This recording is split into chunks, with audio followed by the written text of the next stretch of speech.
Adesso è ufficiale, il ricorso è stato depositato. La palla passa così al Tribunale amministrativo regionale di Palermo, al quale spetterà il compito di verificare la legittimità delle contestazioni. A sollevarle i 5 candidati consiglieri del Patto per il Territorio: Angelo La Rosa, Pietro Mirotta, Giuseppe Putrone, Saverio Napoli, Joseph Bonfanti, e 4 dell'UDC: Renato Bruno, Pietro Vitellaro, Giovanni Nocera e Giuseppe De Francisci, rimasti fuori da Aula Sollano, vittime, secondo loro, della non corretta assegnazione del cosiddetto premio di governabilità. Sostanzialmente vi è stata, un'errata applicazione e chiediamo sostanzialmente che dare praticamente la giusta interpretazione alla norma e che venga stabilito ciò che è del popolo sovrano.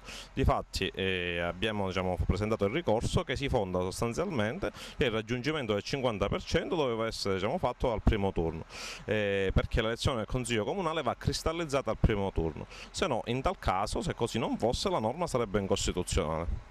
Vi siete affidati al professore Guido Corso?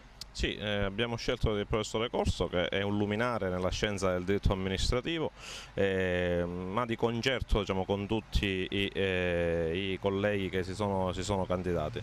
Siamo sereni e fiduciosi sostanzialmente e ci rimettiamo al giudizio della magistratura amministrativa. È stata già fissata la prima udienza? Sì, abbiamo già avuto il decreto di fissazione dell'udienza che sarà il 14 di novembre. Siete fiduciosi?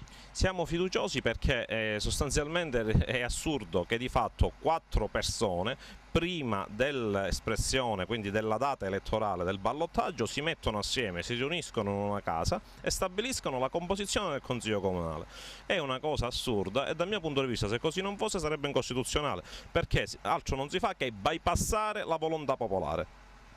Patto per il Territorio UDC sono i partiti di riferimento del riconfermato Zambuto. Il sindaco così in aula si è visto ridimensionato nei numeri, orfano cioè complessivamente di 9 seggi che sulla base dell'apparentamento siglato al turno di ballottaggio dal suo antagonista Pennica sono stati invece attribuiti ad altri partiti. Ma il colpo di scena non è tardato ad arrivare, già alla prima seduta, con l'intesa raggiunta con MPA, PD e FLI sulla elezione per la composizione dell'ufficio di presidenza, e così Zambuto si è garantito una nuova maggioranza, ma ora le carte in tavola potrebbero cambiare ancora, potrebbe esserci un nuovo stravolgimento.